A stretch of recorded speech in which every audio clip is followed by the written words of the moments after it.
Halo, Assalamualaikum warahmatullahi wabarakatuh. Berjumpa kembali bersama channel Guru Hebat. Di video kali ini kita akan bahas informasi mengenai ASN P3K Guru. P3K paruh waktu adalah kata yang sangat sering kita dengar pada tes ASN tahun 2024. Banyak sekali perdebatan tentang hal ini, terutama mengenai status dan juga gaji. Ini berkaitan dengan kesejahteraan P3K paruh waktu. Apakah semua langkah yang telah ditetapkan pemerintah adalah langkah yang tepat? Mari kita bahas lebih jauh lagi. Sebenarnya, semua aturan mengenai ASN ini berawal dari Undang-Undang Republik Indonesia Nomor 20 Tahun 2023 tentang Aparatur Sipil Negara. Pasal 66 merupakan pasal yang paling diperdebatkan oleh pegawai non-ASN.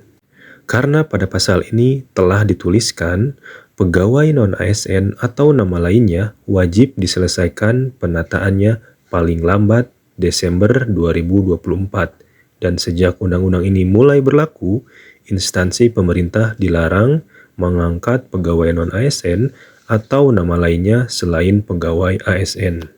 Jika diperhatikan lagi, sebetulnya tidak ada pasal secara tertulis bahwa honorer atau tenaga non-ASN wajib diangkat menjadi ASN.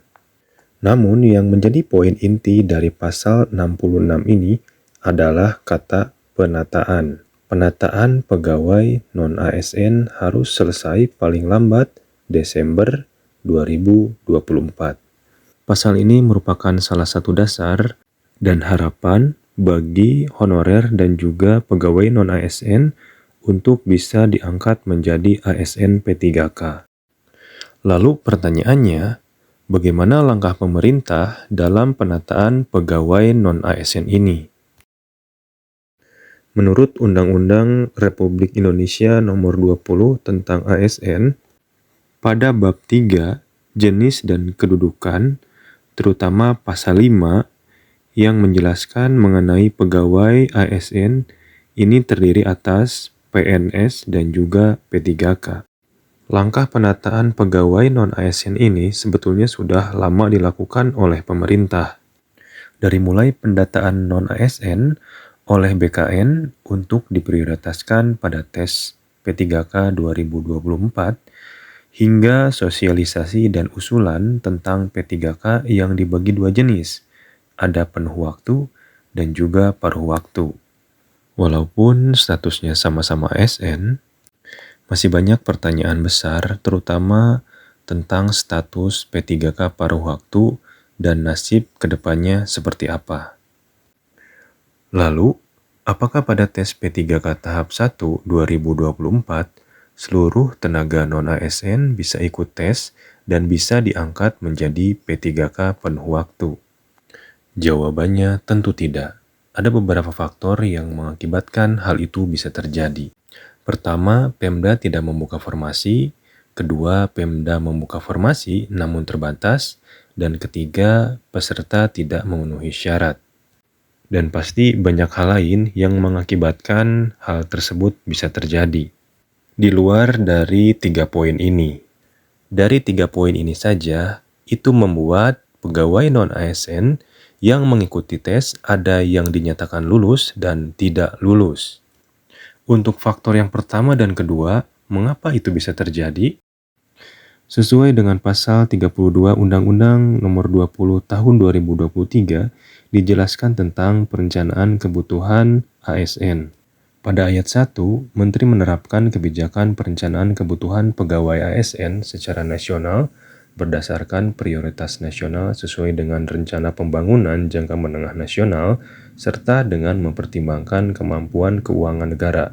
2. Kebijakan perencanaan kebutuhan pegawai ASN sebagaimana dimaksud pada ayat 1 merupakan panduan bagi instansi pemerintah dalam menyusun kebutuhan pegawai ASN. Ketiga, instansi pemerintah menyusun rencana kebutuhan pegawai ASN sesuai dengan kebijakan perencanaan kebutuhan pegawai ASN sebagaimana dimaksud pada ayat 1. Jadi intinya, jika ada Pemda yang tidak membuka formasi tertentu ataupun formasinya dibuka tapi sedikit, Ini erat kaitannya dengan anggaran belanja pegawai yang sangat terbatas. Sesuai Undang-Undang Nomor 1 Tahun 2022, anggaran belanja pegawai dibatasi sebanyak 30% dari total belanja. Lalu, bagaimana nasib peserta tahap 1 yang tidak memenuhi syarat? Mengenai masalah ini, pemerintah telah mengeluarkan kebijakan baru melalui siaran pers yang telah ditetapkan oleh BKN. Ada kriteria pelamar tambahan di seleksi P3K bagi pegawai non-ASN yang terdata BKN. Untuk kriterianya, yang pertama, pelamar yang TMS pada seleksi administrasi tahap 1. Yang kedua, pelamar yang TMS seleksi administrasi CPNS. Yang ketiga, pelamar yang belum melamar seleksi pengadaan ASN. Yang keempat, pelamar yang memenuhi syarat namun tidak mengikuti seleksi kompetensi. Semua kategori ini bisa ikut ke tahap 2. Selanjutnya, bagaimana nasib peserta kategori R2 dan R3 yang tidak lulus?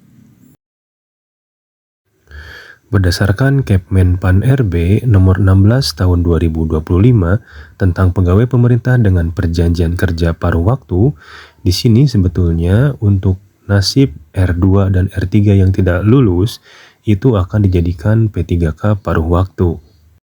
Pada poin A, bahwa dalam rangka melaksanakan amanat pasal 66 Undang-Undang Nomor 20 Tahun 2023 tentang aparatur sipil negara, perlu upaya menyelesaikan penataan pegawai non-ASN.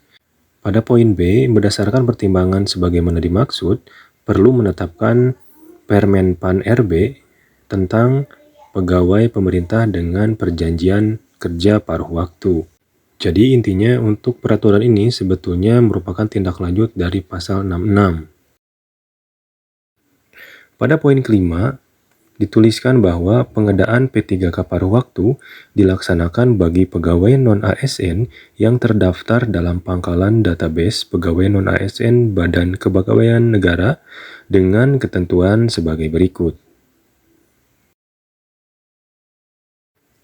Telah mengikuti seleksi CPNS tahun anggaran 2024 namun tidak lulus, atau telah mengikuti seluruh tahap seleksi P3K tahun anggaran 2024 namun tidak dapat mengisi lowongan kebutuhan.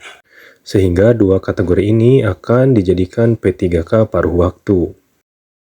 Pada poin ke-6, di sini dituliskan juga status kepegawaian P3K paruh waktu ditetapkan sebagai pegawai pada instansi pemerintah dan diberikan nomor induk P3K atau nomor identitas pegawai ASN.